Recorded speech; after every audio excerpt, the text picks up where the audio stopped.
Bradford's defo the most requested place. You want a case from Bradford, Mush? Here's a case from Bradford. This is Tony Grant, and this is Mohammed Nisar Khan, known as Meggy. In October 2018, 40-year-old Amriz Iqbal was walking along Sanford Road with a friend that's in Bradford Moor. Khan and Grant were driving a Kia Sedona and they just drove straight at Mr. Iqbal and his friend, killing Mr. Iqbal in the process. I couldn't really find the reason as to why this happened. The motive for it seemed to not exist. Mr. Khan was a criminal, is a criminal, as is Mr. Grant, but couldn't really find out why the attack actually happened or whether it was just a random attack on two people in the road. Mr. Khan was jailed for life, or 26 years, and Mr. Grant was jailed for life, or 17 years. Where should I cover next? This is one of the most horrific cases I've heard recently, so please be warned before watching. 29-year-old Taylor Parker has just been sentenced to death for a crime so horrendous that I can't believe a human is capable of this. Regan Simmons Hancock and Taylor had met online. Their online friendship soon blossomed into a real-life connection. It was 2022 and Regan was married with a young daughter. She was also 8 months pregnant at this time. Taylor was also pregnant, or so it would seem to the outside world. She was posting pregnancy pictures on social media and even hosted a gender reveal party. Little did her loved ones know that she was actually staging the entire thing. Regan and Taylor were really good friends around this time and they were bonding over their pregnancies. Regan even shared a Facebook status thanking Taylor for bringing her round a gift and Starbucks. This was the day before she would be murdered by Taylor. On Taylor's supposed due date, she made her way round to Regan's house in Texas. Shortly after, Regan's mum made a horrifying discovery. Her daughter was face down on the floor, deceased, with blood everywhere. Her mum rang the emergency services and they raced to the scene. It became apparent that her baby had been, and again a massive trigger warning here, ripped out of her stomach, and Regan had been stabbed over 100 times. Meanwhile, Taylor was pulled over for speeding and driving erratically. She'd actually put the baby in her lap with the umbilical cord coming out of her trousers to make it seem like she'd just given birth. When the pair were taken to hospital, the horrors of what actually happened became apparent. The newborn baby tragically passed away and Taylor was arrested. She was sentenced to death, but her defense lawyer said that her loved ones should have done more to protect her earlier on when she was pretending to be pregnant. Ursula and Sabina Eriksson were born in Sweden in 1967. Prior to the horrific events that unfolded for the twins in 2008, they had no history of mental illness or criminal behavior. As adults, Ursula was living in the US while Sabina was living in Ireland with her partner and 2 children. Ursula visited her sister in Ireland May 16, 2008, but for reasons that still remain unclear, the 2 twins secretly departed that evening and took a ferry to Liverpool, England. Upon arrival on May 17th, the 2 twins went directly to St. Anne's Police Department in Liverpool to report concerns over the safety of Sabina's children. When the police called Dublin, they were told there had been a domestic dispute the night previous. The twins then boarded a bus and headed to London. The bus driver and several passengers during this ride noticed the twins' erratic behavior, said they were clutching their bags tightly, and the bus driver was concerned that there may have been some illegal substances being used. Officers arrived and talked to the twins, but after assessing the situation, they felt the twins were harmless and not on a substance. The twins then departed the station on foot and headed down the central aisle on the M6 freeway. At some point, the twins attempted to cross the freeway, at which point Sabina was struck by a car. The police arrived shortly thereafter and were accompanied by a television crew who happened to be filming a TV show at the time called Motorway Cops. Due to this accompaniment, cameras captured the horrific events that took place. As police were trying to make sense of the situation, Ursula suddenly broke free and ran into a big rig that was traveling 57 miles per hour. She was pulled under the wheels and run over, crushing both of her legs. Seconds later, Sabina darted out in front of oncoming traffic and was hit head-on by a car going 60 miles an hour. Incredibly, both twins survived, and while Ursula's legs were crushed and she couldn't move, Sabina was knocked unconscious for 15 minutes. Paramedics came to assist, but Ursula resisted treatment by spitting, scratching, and cursing. She was recorded saying to a policeman, "I recognize you, I know you're not real." When Sabina gained consciousness, she was recorded screaming, "They're going to steal your organs." Sabina then got to her feet and started screaming for help and for the police, and at some point she struck a police officer. She once again ran into the road but was restrained. Given the similarities in their behavior, many people wondered if there was drug use involved or perhaps a suicide pact. The twins were then taken to the hospital, and Sabina quickly became calmer and more controlled and was released to police within 5 hours. Ursula, on the other hand, had several injuries to her legs and remained in the hospital for 4 months. Both twins were tested and neither came back positive for any substance use.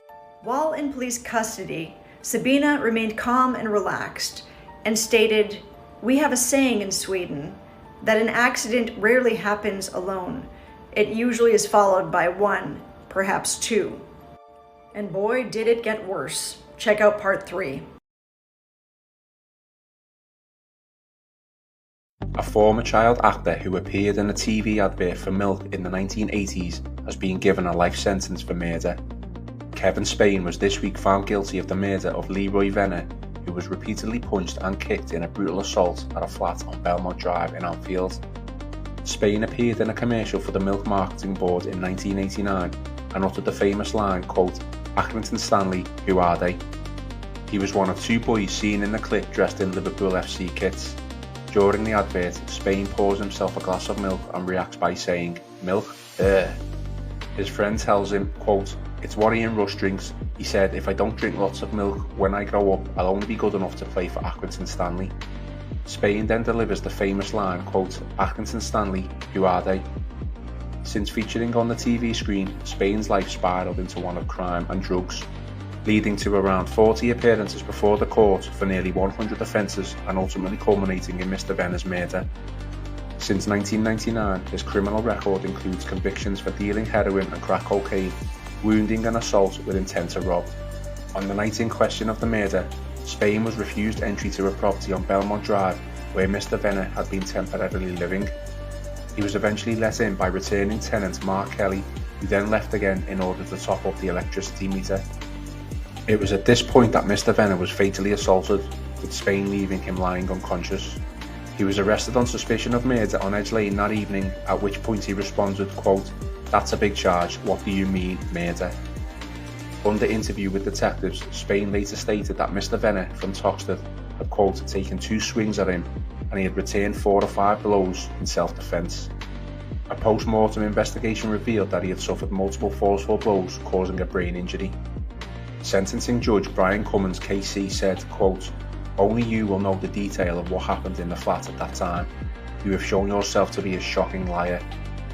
I am sure there was no element of self-defence in anything you did to Leroy Venner. What possible threat could he have presented to you?" The 43-year-old returned to Liverpool Crown Court, where he was jailed for life with a minimum term of 18 years.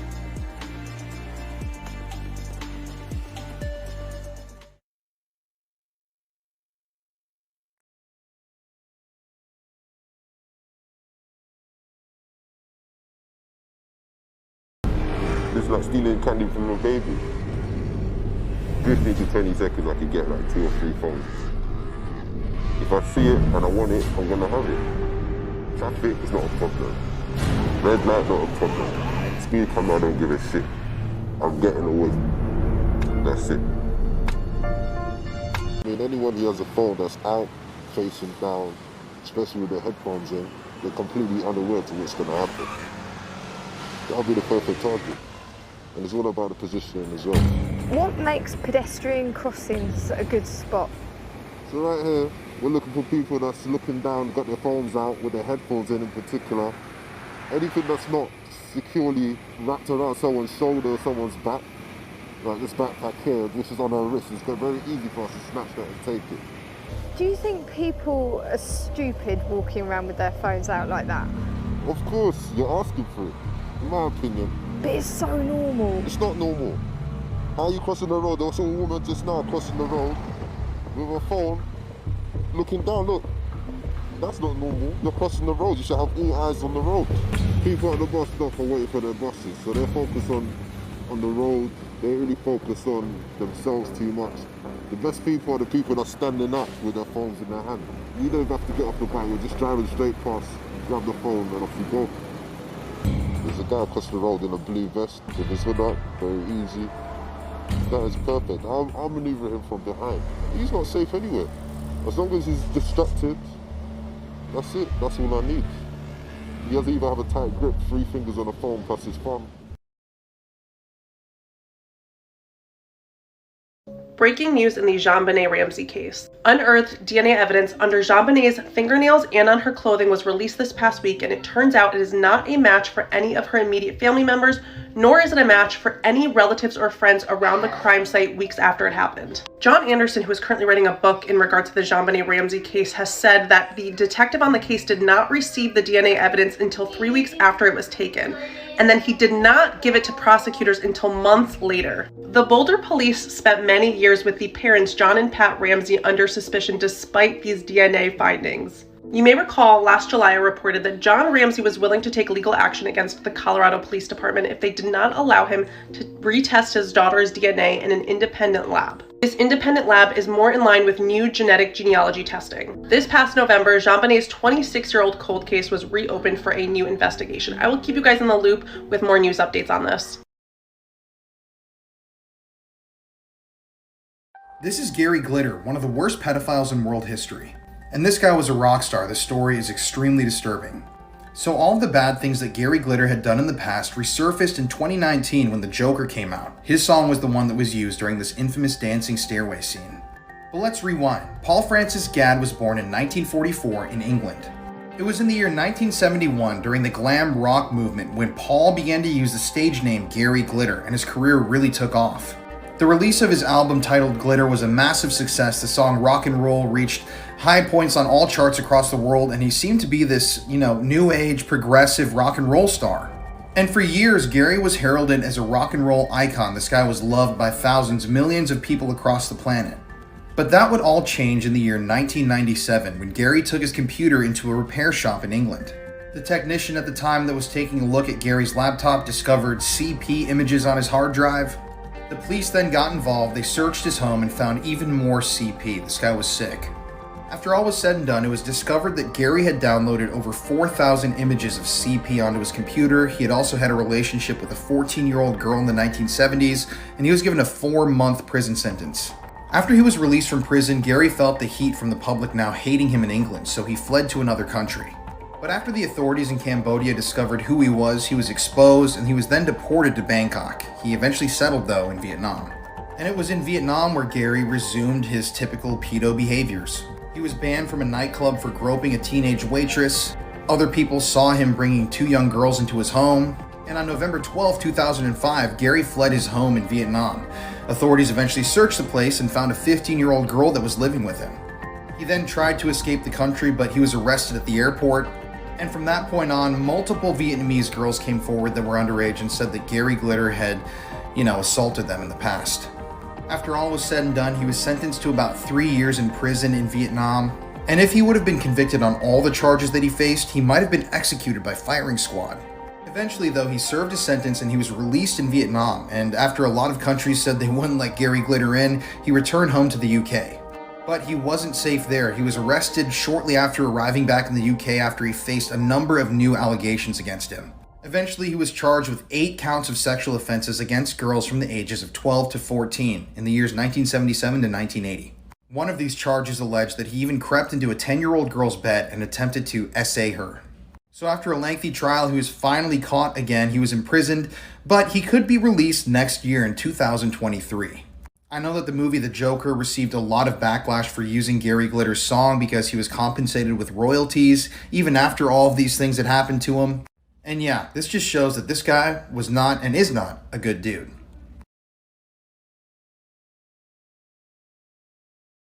If you were on the jury, would you have sent him to prison?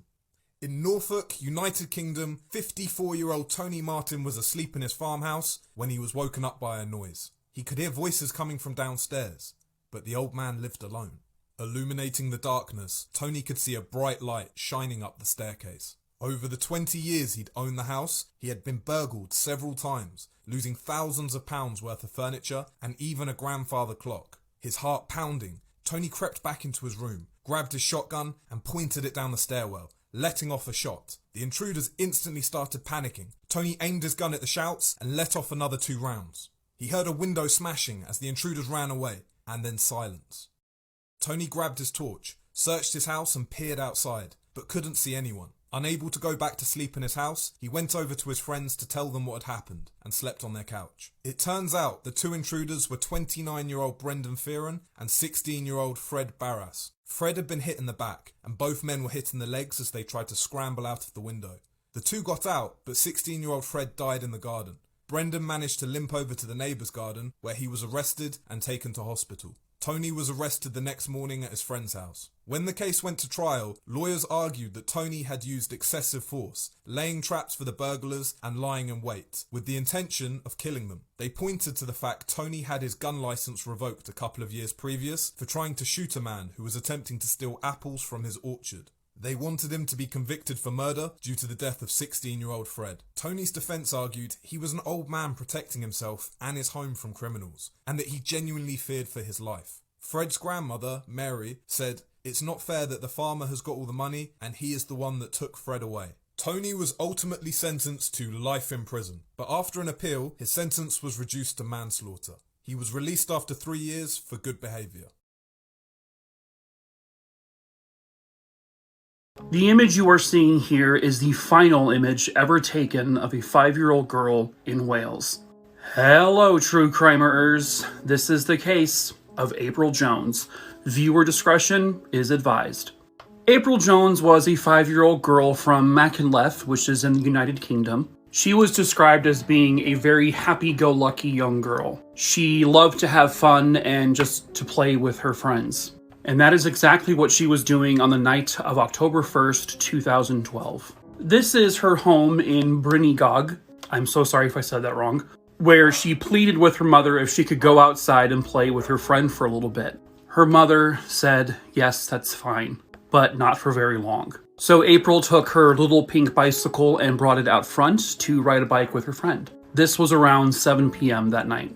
At approximately 7:29 p.m., her mother went outside to call her in, but April was nowhere to be found.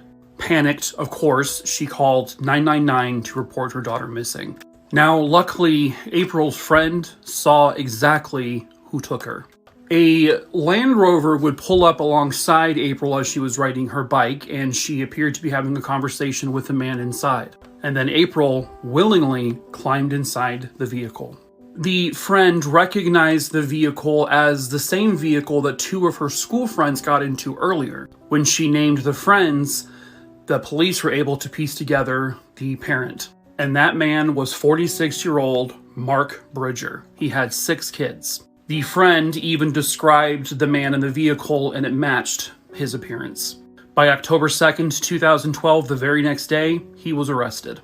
Police were able to catch his Land Rover driving past a CCTV camera to again establish the timeline. They then searched his home, which was this cottage, and it was about 30-ish miles away from where she was taken. The search inside his home definitely uncovered some strong evidence. In the little fire pit over there, they found very tiny bone fragments. In the bathroom, where those little green tape pieces are, they found small traces of blood. The search of the home was evident that April Jones was in fact there at some point. But Mark Bridger did a very good job, unfortunately, of covering his tracks and hiding her body. Police believe that this was a premeditated attack, but April was not the target. No one really was the target, it was just who was there at the time he drove by. So she was in the wrong place at the wrong time. They believe he took her to the cottage where he sexually assaulted her, likely smothered her, dismembered her, and disposed of her throughout the area. She has never been recovered. His computer also showed very disturbing images. He would be convicted of the murder, and he was sentenced to life without parole. CCTV watches as he takes the elevator downstairs, and he went to the mall opposite his hotel. Here he is seen purchasing a rather large suitcase. After taking it back to his apartment, he's seen leaving once more, and this time making his way to another nearby shop where he's seen purchasing cleaning supplies. A little while later, he's seen exiting the apartment building once again and getting into a taxi. CCTV shows him at a car rental office, picking up the keys to a vehicle he'd hired, and Jesse is captured driving it back to the City Life apartments.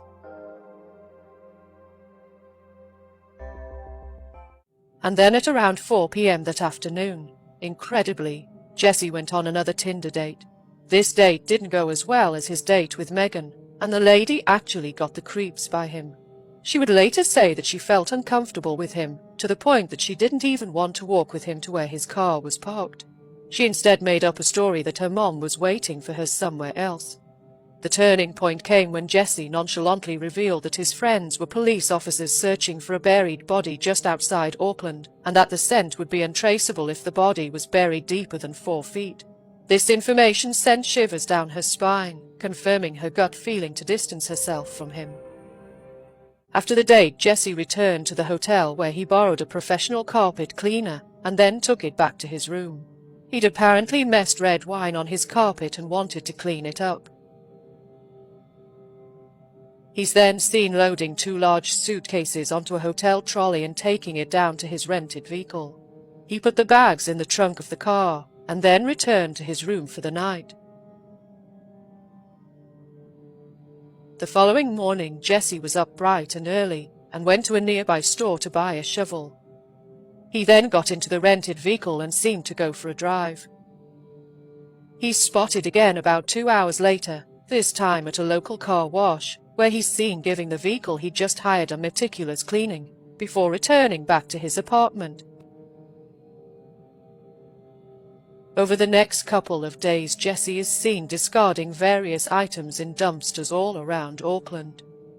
His behavior was strange indeed, and police decided to take a closer look at him.